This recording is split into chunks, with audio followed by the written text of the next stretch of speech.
Salut les gars, c'est Pierrick. On se retrouve donc pour une nouvelle vidéo, une vidéo un peu spéciale, une vidéo où je donne mon avis tout simplement. C'est une vidéo coup de gueule comme vous avez vu dans le titre par rapport à tout ce qui se passe actuellement autour du Money in the Bank féminin, donc du côté de SmackDown à la WWE. Car oui, je suis quelqu'un qui critique pas souvent la WWE car je regarde que ça franchement, niveau catch en ce moment. Je critique pas beaucoup, mais bon, quand ça va pas, faut critiquer, je pense.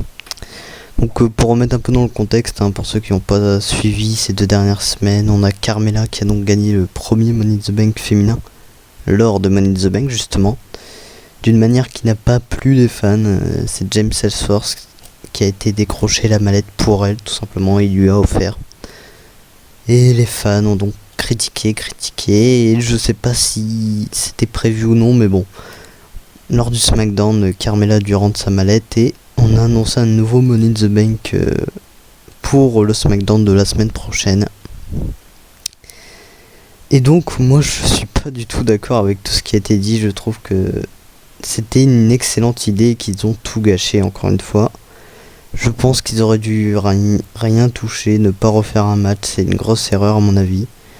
On avait une fin innovante, une fin que on se serait souvenu pendant des années, car au final, les Money in the Bank, on retient juste le vainqueur, on retient jamais les fins.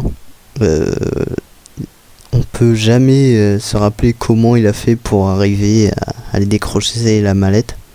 Alors que là, pour une fois, c'était historique, c'était le tout premier, et puis ils ont marqué l'histoire avec une fin controversée, une fin qu'on n'avait jamais vue.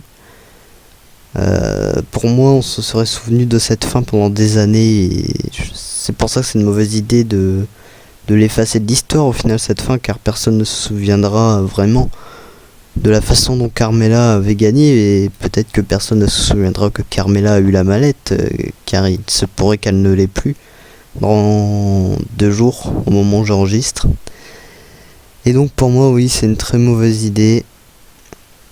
Et c'est totalement débile, tout ça parce que ce n'est pas elle qui a décroché la mallette, mais bon, c'est elle qui l'a eu dans les mains en première. Et je me souviens d'une fin similaire en 2009, lors d'un triple menace entre Kofi Kingston, Jack Swagger et Dolph Ziggler pour le titre intercontinental, où c'est Kingston et Swagger qui décrochent la ceinture. Sauf que vu qu'ils la décrochent en même temps, elle tombe au sol et c'est Ziggler qui la ramasse. Et c'est Ziggler qui a conservé, il n'y a jamais eu de polémique autour de cela.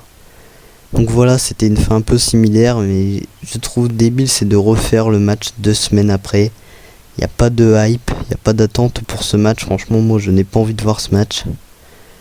Je me demande bien ce qu'ils vont faire franchement, parce que soit ils font gagner Carmella et toute cette histoire n'aura servi à rien.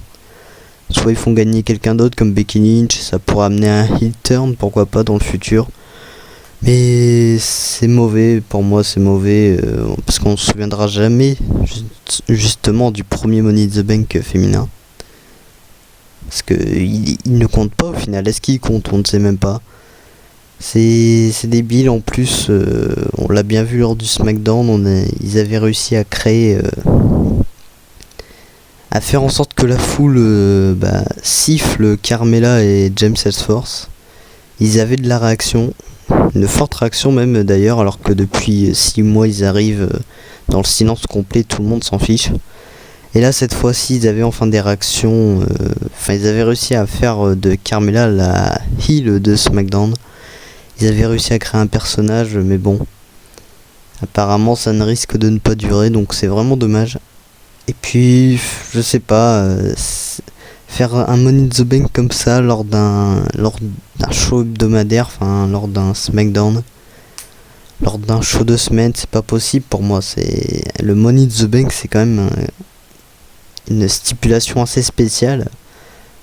C'est comme si vous faisiez un Hell in a Cell match lors d'un Raw ou lors d'un SmackDown, ça n'a aucun sens. C'est un peu comme si vous faisiez un Royal Rumble pour moi. Si mettons le dernier éliminé du Rumble n'est pas éliminé par son adversaire, eh bien on va pas refaire un Rumble 2 semaines après, donc je vois pas pourquoi on devrait refaire un Money in the Bank. Donc oui, pour moi c'est une très mauvaise idée. Carmella aurait dû garder la mallette. Là refaire un match, ça n'a aucun intérêt, les gens vont pas s'intéresser, je pense, à ce match. Mais de toute manière, j'ai l'impression que le booking est fait semaine après semaine, hein. Quand je vois lors du prochain SmackDown, on va également avoir Naomi contre Lana pour le titre. Alors de où Lana mérite une chance au titre, alors qu'elle a perdu clairement lors de son premier match. J'en sais rien, mais j'ai l'impression que même les bookers ne savent pas pourquoi elle a un deuxième match, alors que ceux qui décident au final. Mais j'ai l'impression qu'ils ne le savent même pas eux-mêmes. Qu'ils bookent semaine après semaine, ils ne savent pas où ils vont vraiment, ils n'ont pas de plan dans l'avenir. Et je pense que cette histoire autour du Money in the Bank le montre. En quoi c'est compliqué de faire une fin classique ou une fin, même garder la fin avec Carmella, je sais pas. Mais c'est la première fois qu'il y a un Money in the Bank féminin. Et pourquoi ils cherchent à faire compliqué? Pourquoi ils cherchent à en refaire un 2 semaines après tout de suite? Je ne sais pas, ça n'a aucun sens. Refaire un Money in the Bank directement 2 semaines après, je sais pas, ça me paraît tellement stupide en fait comme idée, mais bon. Pour la WWE, non apparemment. Je sais pas vous si vous avez de l'attente pour ce match, mais bon, moi j'en ai pas vraiment. Peu importe qui gagne, ce soit Carmella qui regagne encore une fois, je ne serais même pas intéressé de savoir. Ils ont gâché toute mon envie autour de cette mallette féminine. Je m'en fiche totalement de qui va gagner. Ils ont tout gâché, je trouve, en choisissant de refaire le match 2 semaines après. C'est des erreurs à ne pas faire. Enfin, tout ça pour proposer ce match gratuitement, je suppose. C'est pour cela, et essayer de remonter les vues, remonter les ratings de SmackDown qui sont en baisse, hein. On frôle les 2 millions environ chaque semaine. Mais c'est pas en proposant un Money in the Bank que l'on va réussir à les augmenter, hein, ces ratings. Améliorer le booking déjà, améliorer les storylines, et après peut-être que les ratings viendront. Mais oui, c'est une très mauvaise idée. Je sais pas ce que vous en pensez, dites en commentaire si vous êtes d'accord avec moi ou non.